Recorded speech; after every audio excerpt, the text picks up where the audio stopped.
you're standing on the edge of what Romans called the end of the world. Britain, 410 AD. The legions have marched away. Their roads still stretch across the hills, but no soldiers patrol them anymore. The villas stand silent. The cities feel hollow. For 4 centuries, Rome shaped this land with stone, law, and order. Now, all of that is fading like morning fog.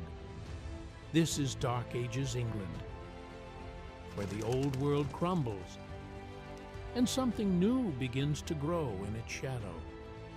Let's walk through a time when survival meant starting over from the ruins. After Roman rule ended, Britain entered a period of change that lasted nearly 2 centuries. The organized systems Romans built slowly broke apart. Stone buildings weathered without repair. Trade routes grew quiet. People clustered in smaller groups, returning to older ways of living off the land. Germanic tribes, Angles, Saxons, and Jutes began arriving from across the North Sea, settling along the eastern coasts and river valleys. Celtic Britons held the western highlands and northern territories. Christianity remained in pockets, while older beliefs returned. This was not a single story, but many overlapping lives, adapting to a world without empire.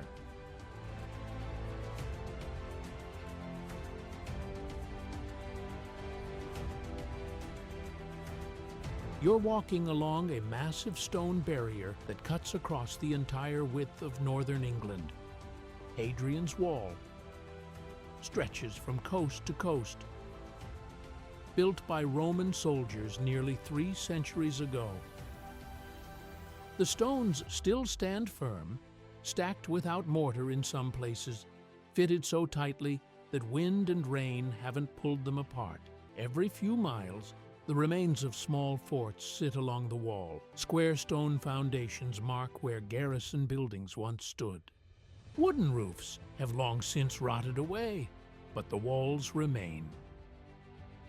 The wall follows the natural ridges of the land, rising and falling with the hills. From the higher points, you can see for miles in both directions. To the south, gentler farmland. To the north, wilder territory. The Romans built this to mark a boundary, to control who crossed and where. Now in 410, no soldiers patrol these stones. The gates stand open. Families from both sides use the old military road that runs beside the wall. It's the flattest, most direct path through this landscape. Sheep graze near the wall's base. Their wool catches on loose stones. Some local people have started taking stones from the wall to build their own homes. A corner here, a foundation there. The wall is so long that these small removals barely show. Most of it still stands complete. A reminder of the empire that shaped this land and then departed. The Roman bathhouse at Bath sits in a valley where hot springs bubble up naturally from deep underground. Steam rises from the water year-round, even in winter. The Romans built an enormous complex around these springs with stone columns, arched ceilings, and pools large enough for dozens of people. Now those pools sit empty. The water still flows, but no one maintains the channels that once directed it through the building. You walk across the stone floor, smooth from centuries of footsteps. Green algae grows on the walls where moisture collects. The roof over the main bath has collapsed in places, letting rain pour directly into what was once a carefully controlled space. Pieces of tile and broken statuary lie in corners. The stonework remains impressive, Even in decay, on columns still stand upright. Doorways frame views of other rooms beyond. Local people come here sometimes, but not to bathe in the Roman way. They collect the warm water for practical uses. Some believe the springs have healing properties. The building itself feels too large, too formal for current needs. It belongs to a time when resources and organization made such places possible. Without constant repair, nature slowly works its way through cracks and gaps. London was once a thriving Roman city with stone buildings, paved streets, and a working port. Now it feels hollow. Many of the larger structures stand empty. The Forum, where merchants once gathered and officials conducted business, has mostly cleared out. Wooden market stalls lean against stone walls that were built to last centuries. The walls around the city still stand strong. Roman engineers built them thick and high, using mortar that hardened like rock. These walls continue to define the city's shape and offer protection. Inside, though, the population has shrunk. Grass grows between paving stones. Some buildings serve new purposes, divided into smaller living spaces. Others have been stripped of useful materials, leaving only shells. The Thames flows past the city, as it always has. A few boats still dock at the old port, but trade has decreased. The roads that once connected London to every corner of Roman Britain still exist, but fewer travelers use them. The city persists, but on a smaller scale. People gather in clusters, using what the Romans left while building simpler wooden structures between the stone monuments. Roman roads run straight across England, cutting through forests and over hills without bending to follow easier paths. These paved highways were built for military speed. Soldiers could march quickly from one fort to another. Now those soldiers are gone, but the roads remain the best routes for travel. You walk on flat stones fitted tightly together. Drainage ditches run along both sides, keeping water off the road surface. In some places, grass has grown over the edges, but the center stays clear because people still use these roads constantly. They're the most reliable paths through dense woodland and across marshland where other routes become impassable.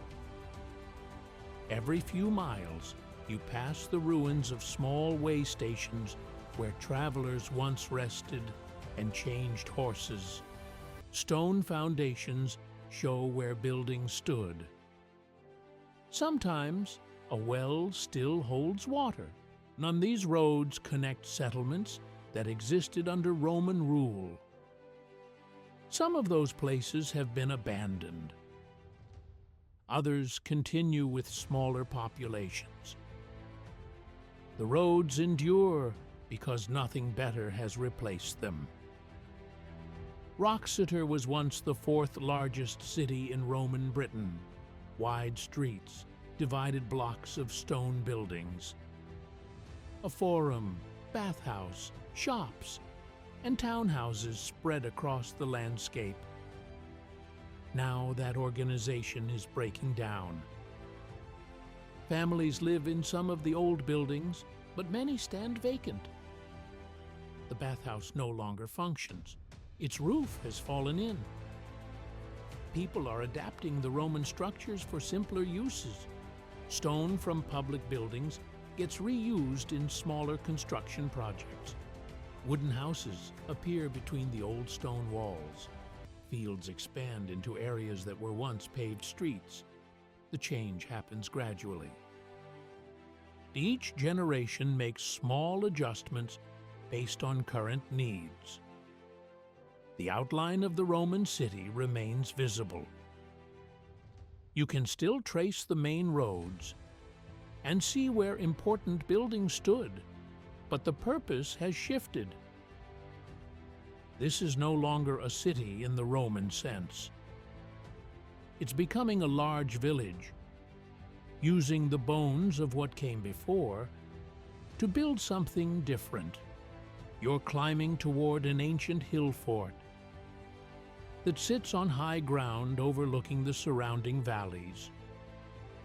These circular earthwork defenses were built by Celtic peoples long before Romans arrived. Steep banks of earth rise in rings around the hilltop, with deep ditches carved between them.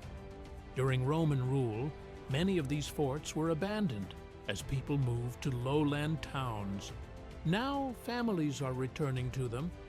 The banks still provide good protection. Livestock graze inside the outermost ring. Wooden fences follow the old defensive lines. From the top, you can see approaching travelers from miles away. The position offers safety and a clear view of the land. Round houses cluster near the center, their thatched roofs creating a small settlement within the ancient walls. Children play along the earthwork slopes. Adults tend gardens in the flat areas between the banks.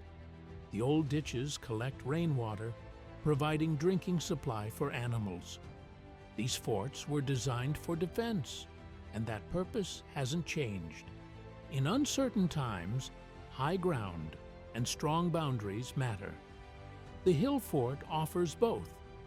Tintagel sits on a rocky headland, jutting into the sea along Cornwall's northern coast. Waves crash against dark cliffs below.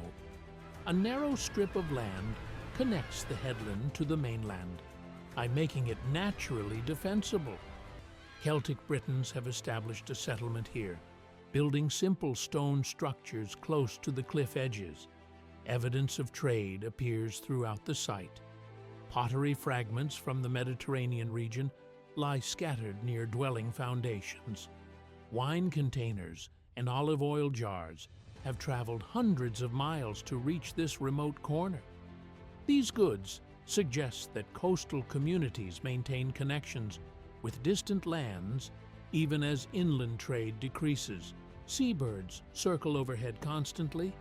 The wind never stops. Salt spray coats everything. The location feels isolated, yet ships arrive regularly enough to bring foreign goods. Rocky beaches below the headland provide places to pull boats ashore when conditions allow. This promontory serves as a meeting point between the Celtic world and travelers from southern seas. Across the Western Territories, families live in round houses built from stone and wood. These circular dwellings follow patterns used for centuries before Rome arrived. Stone walls rise waist-high, providing a solid base. Wooden posts extend upward from the walls, supporting a conical thatched roof that comes to a point at the center. You enter through a single doorway, facing away from prevailing winds. Inside, the space feels surprisingly large. A central hearth provides heat and light. Smoke rises toward a hole in the roof peak, though much of it lingers inside, darkening the thatch and walls. The smell of wood smoke fills the air. Sleeping areas line the outer walls, separated by woven screens or hanging cloth. Other tools hang from wall pegs. Clay pots sit near the hearth. Animal hides cover packed earth floors. The roundhouse design keeps heat in during winter and provides stability against strong winds. Extended families often share these spaces. Everything needed for daily life stays within reach. Outside, smaller storage buildings hold grain and dried food. Open spaces mark where communities gather to make decisions and settle disputes. These meeting grounds often sit in neutral territory between settlements. Standing stones circle the area, placed generations ago to define the boundary. Grass grows evenly across the ground, worn smooth by countless gatherings. Tribal leaders meet here to discuss boundaries, trade agreements, and shared concerns. No permanent buildings stand within the circle. People arrive on foot or horseback, gathering in groups according to family and region. Discussions happen in the open, visible to all who attend. Decisions require agreement among the leaders present. These gatherings follow seasonal patterns. Spring meetings address planting and grazing territories. Autumn meetings divide harvest surplus and prepare for winter. The circles serve as places where different groups interact peacefully. Weapons stay outside the standing stones. The old markers command respect, linking current gatherings to ancestors who established these neutral grounds. Small farms spread through protected valleys across western England and Wales. Stone walls divide fields into irregular plots following the natural contours. Each farmstead includes a main dwelling, animal shelters, and storage buildings. And families work the same land their ancestors cultivated before Roman times. Sheep provide wool, milk, and meat. Cattle pull plows and supply leather. Fields grow barley and oats suited to the climate and soil. The work follows familiar rhythms: lambing in spring, shearing in summer, harvest in autumn, survival in winter. Everyone in the household contributes according to age and ability. Stone walls require constant maintenance. Sections collapse during heavy rains and need rebuilding. Thatched roofs last only a few years before requiring replacement. The farmsteads exist through continuous work and attention. Wealth measures in livestock numbers and stored grain. A good harvest means security. A bad one means hardship. These valley farms operate independently, but maintain connections with neighbors. The families trade goods they cannot produce themselves. Metal tools, salt, and pottery move between settlements. During threatening times, valley communities support each other. The land provides what people need when worked carefully and respected. Dense woodland covers much of England now that Roman farming has decreased. Oak and ash trees grow thick across former agricultural land. Their branches spread wide, blocking sunlight from reaching the forest floor. Where Romans once maintained clear boundaries between field and forest, the trees advance steadily into abandoned farmland. You walk beneath a canopy so thick that little grows underneath. Fallen leaves carpet the ground, soft and damp underfoot. Moss covers fallen logs and climbs up tree trunks on the northern sides. The forest feels dim even during midday. Shafts of light break through gaps in the canopy, illuminating small clearings where deer graze.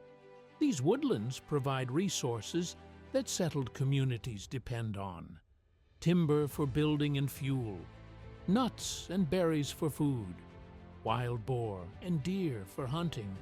But the forest also creates barriers. Traveling through dense woodland takes time and care. Paths become overgrown quickly without regular use. The expanding trees reclaim what Rome once controlled, returning the land to an older state. Rolling green hills stretch across northern England, cut by rivers that have carved deep valleys over countless generations. Limestone outcrops rise from grassland, creating natural terraces and cliffs. These dales offer sheltered areas where settlements cluster near reliable water sources.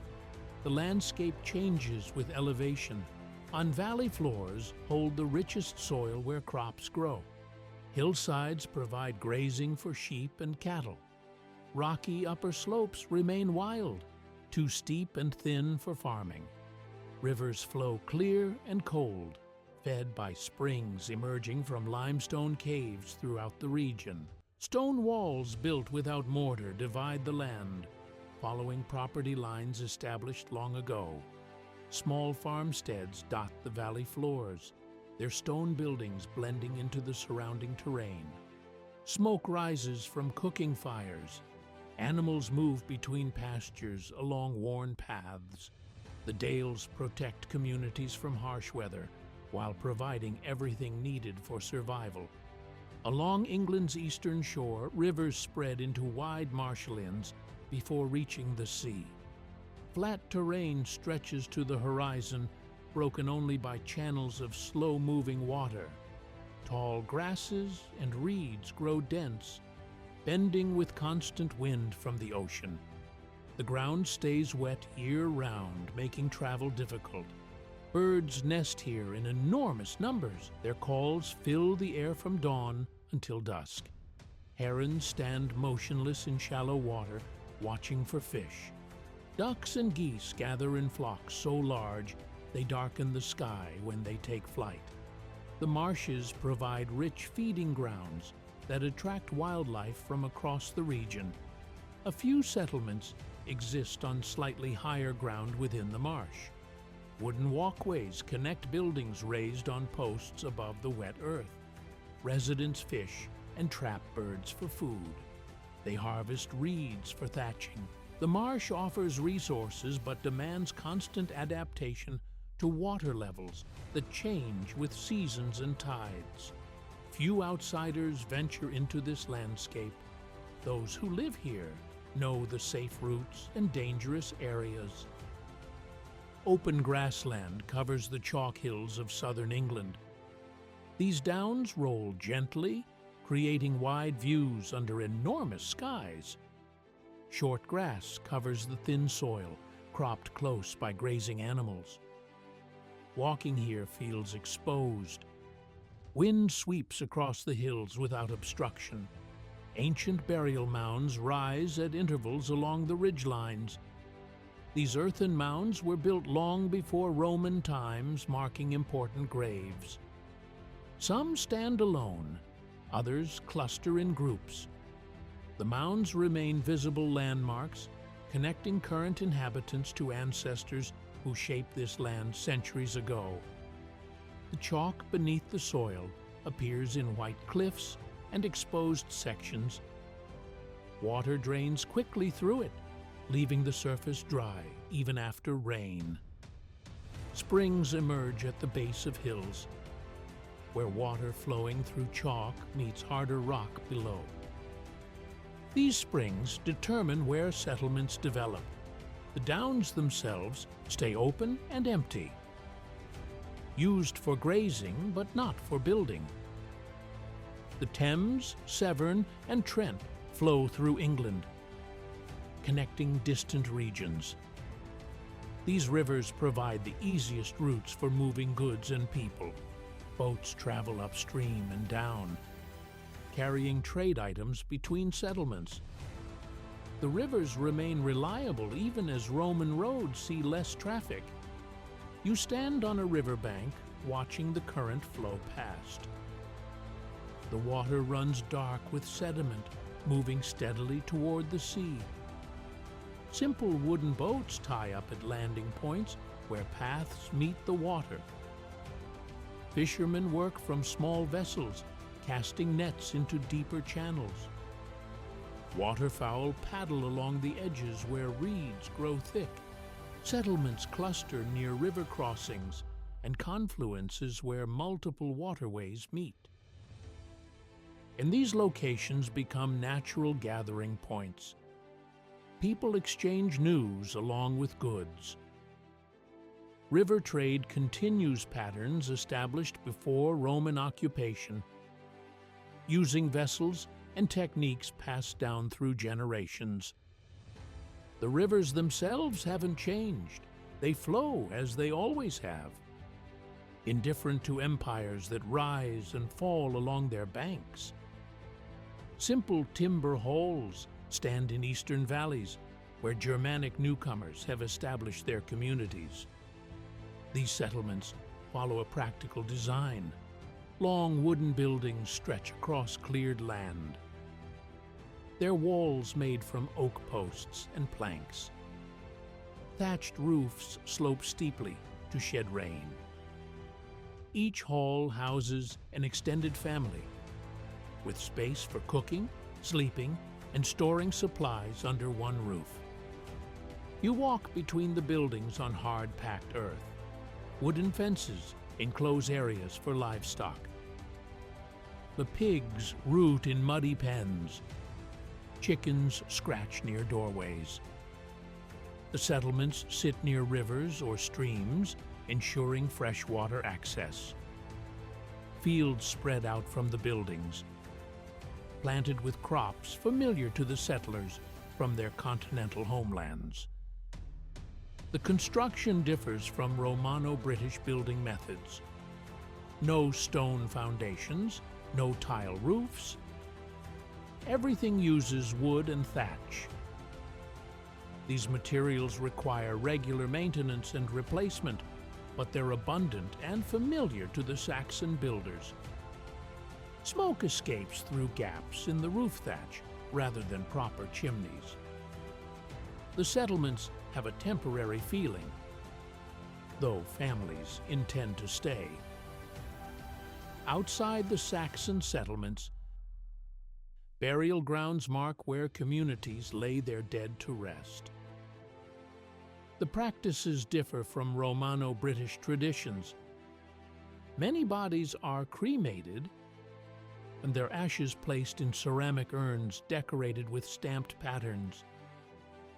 These urns are buried in shallow graves, often grouped together in dedicated areas.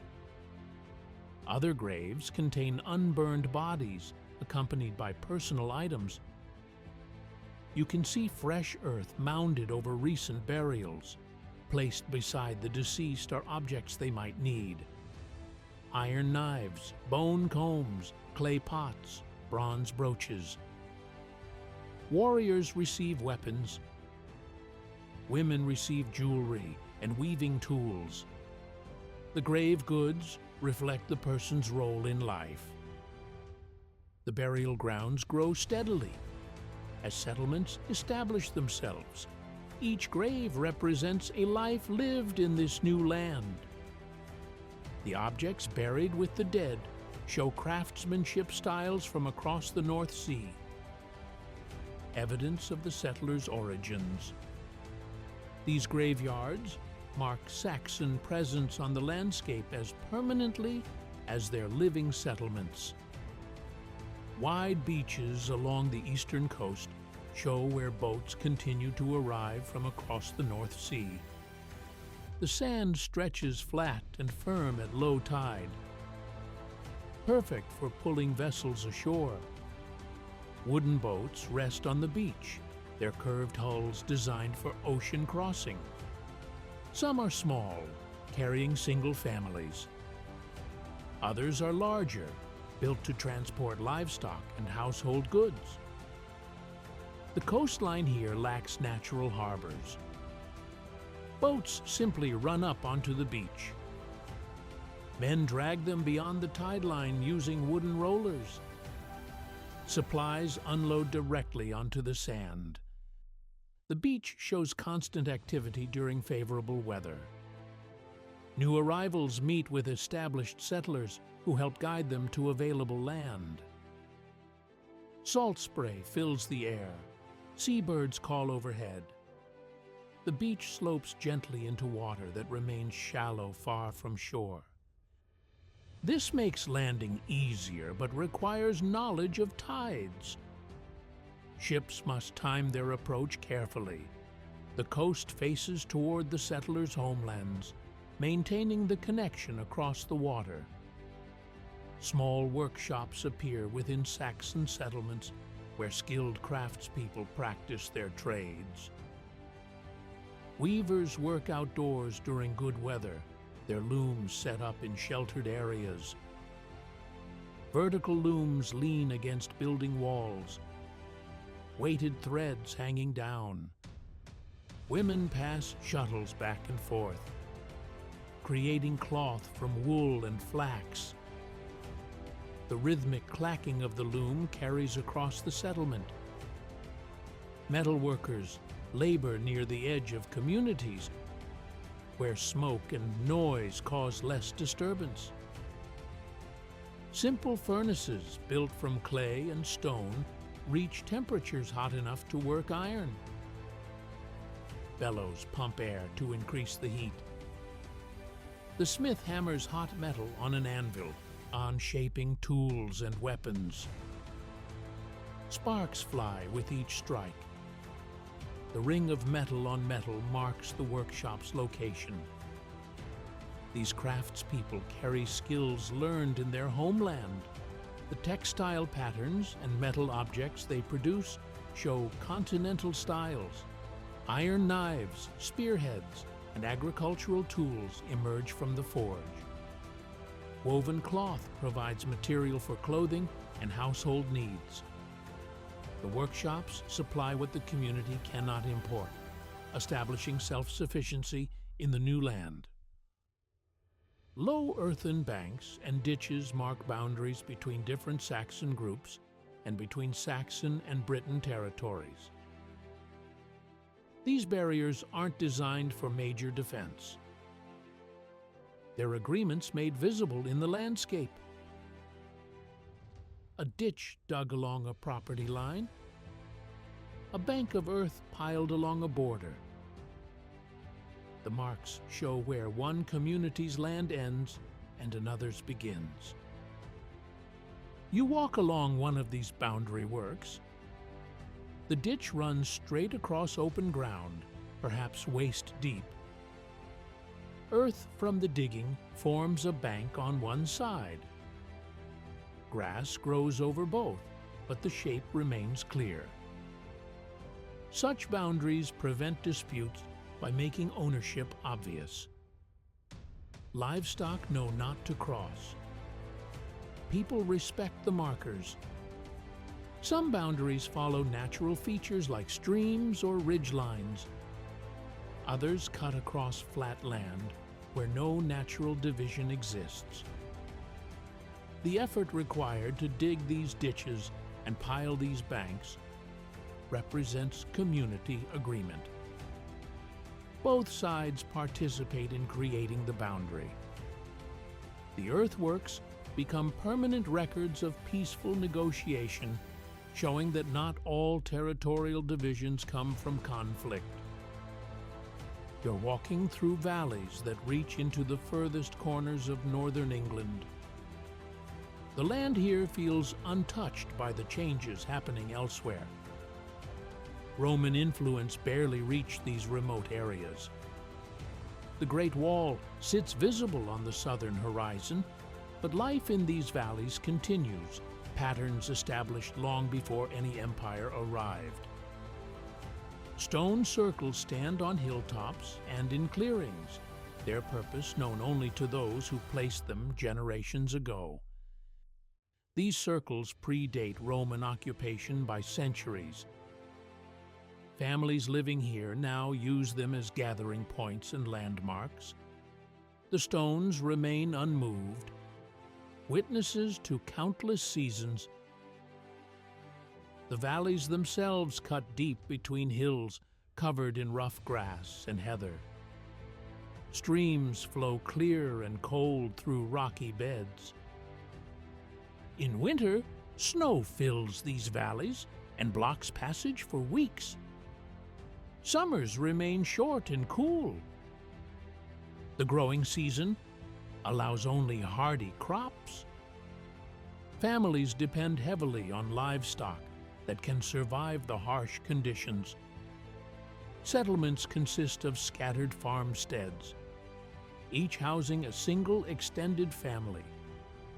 Stone walls built without mortar enclose small fields. Thatched roundhouses sit low against the wind. Smoke from peat fires drifts across the valley floors. The population remains sparse. Neighbors live far enough apart that visiting requires half a day's walk. Self-sufficiency defines life here. Each family produces what it needs. Grain stores must last through long winters. Sheep provide wool for clothing and weaving. Cattle supply milk and labor. Hunting adds meat when possible. There are no markets, no trade centers nearby. What cannot be made or grown must be done without. The people here speak languages older than Latin. Celtic tongues persist in these northern reaches. Stories pass orally from elders to children. Knowledge of the land, the seasons and survival techniques transfers through demonstration and memory. Written records don't exist in these valleys. History lives in the telling. Roman coins occasionally appear, carried north through trade or travel, but they hold little value here. Wealth measures in livestock, stored food, and family strength. A healthy herd means prosperity. Strong children mean the family continues. The land itself represents permanence, passed from parents to children across generations. You stand on a hilltop looking across multiple valleys. In every direction, the landscape appears the same.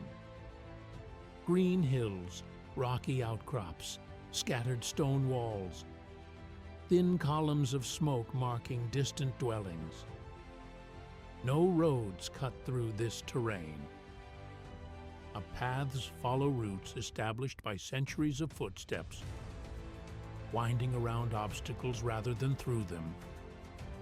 The isolation preserves older ways completely, while eastern England sees Saxon settlements and southern regions adapt Roman remains. These northern valleys continue unchanged. The rhythm of life follows the sun and seasons, planting when soil warms, harvesting before frost, sheltering through winter darkness, celebrating when spring returns. This is where you understand that the term Dark Ages means something different than darkness. It means fewer written records survive from this period. But life continues here with clarity and purpose. People adapt to their environment with knowledge accumulated over lifetimes. They survive harsh winters and celebrate brief summers. They raise children who will do the same. The Great Wall visible to the south stands as a reminder of the empire that came and went. Roman soldiers marched along that barrier for centuries, then departed. Their absence changed little in these remote valleys. The families here never depended on Rome. They knew how to survive long before legions arrived and continue that survival now. Watching the valley as evening approaches, you see smoke from cooking fires rising straight up in still air. Livestock move toward shelter for the night. Children's voices carry faintly across the distance. The scene could be from any century. The tools and techniques might change slowly over time, but the fundamental relationship between people in this harsh land remains constant. This is the northern frontier where human existence requires continuous effort and cooperation. Families depend on each other during crisis. Isolation means self-reliance, but also means neighbors matter deeply. When illness strikes or accident occurs, nearby families provide the only help available. Community bonds strengthen through necessity. The valleys teach patience. Nothing happens quickly here. Crops take a full season to mature. Animals grow slowly. Children learn over years. Buildings rise stone by stone. The pace matches the land's capacity to provide. Pushing too hard means failure. Working with the natural rhythm means survival. As darkness settles over the valleys, fires glow from scattered dwellings. Stars appear overhead in enormous numbers, undimmed by any competing light. The night brings cold even in summer. Inside the roundhouses, families gather near hearths. Stories begin. Knowledge passes. Another day ends in a pattern repeated endlessly. This is Dark Ages England at its most essential. Not darkness, but continuation. Not collapse, but adaptation. People living close to the land. Using skills inherited from ancestors, preparing the next generation to do the same.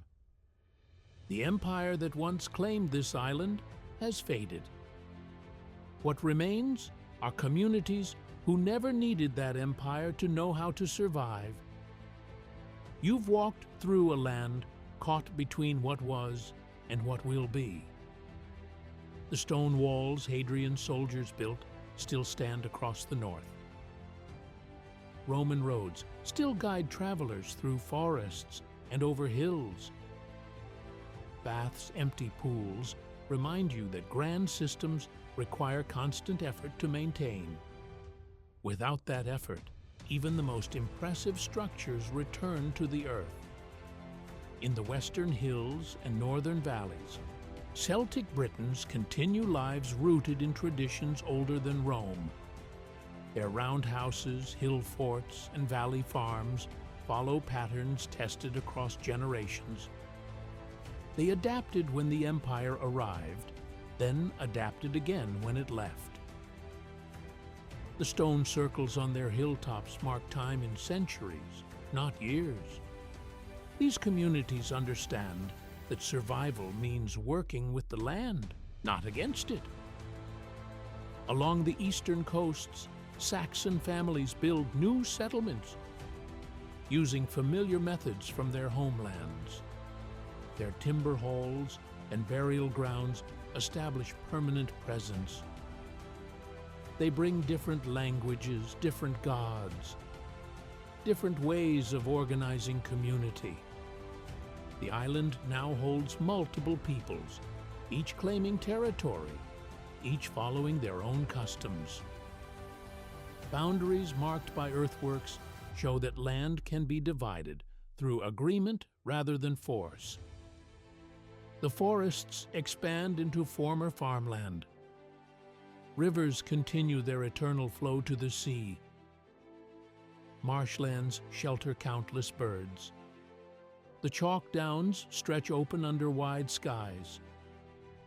Nature reclaims what human organization briefly controlled. The land persists regardless of which people inhabit it or what empires claim authority over it. What historians call the Dark Ages earned that name from scarcity of written records, not from absence of light or life. In these valleys and settlements, children grow, families work, communities gather. People face the same challenges humans always face: finding food, building shelter, protecting loved ones, passing knowledge forward. They do this with fewer resources than Rome provided, but with skills accumulated over lifetimes of close attention to their environment. The changes happening across Britain unfold slowly. A generation might see Saxon settlements spread further inland. Another generation might see new kingdoms form. But for individual families living through these years, life focuses on immediate concerns. Will the harvest feed everyone through winter? Are the livestock healthy? Do the children learn what they need to know? This period plants seeds that will grow into medieval England. The Saxon language will blend with Celtic and Latin words, eventually becoming English. The small kingdoms forming now will fight and merge until a unified nation emerges. Christianity will spread again, bringing written records that end the documentary darkness. But all of that lies ahead, invisible to people living in 410 or 500. Standing in a northern valley with the wall visible in the distance, on you see what this time really represents. Not an ending, but a transition. Not chaos, but reorganization. People adapting to new circumstances using old knowledge and new ideas. Communities forming around different principles than Rome imposed. Self-sufficiency, replacing dependence on imperial systems. The ruins around you tell one story. The living settlements tell another. Both matter. Rome left physical evidence that will endure for centuries. The people living through this period leave fewer objects for future discovery, but they carry forward something equally important: the knowledge of how to survive and adapt when larger structures fail. Thank you for walking through Dark Ages England. These hills, valleys, and coastlines still exist. The wall still stands in sections. Roman roads still carry traffic. The land remembers every people who lived upon it, even when written records fall silent. The story continues in the soil, the stones, and the settlements that grew from this uncertain time into the England that followed.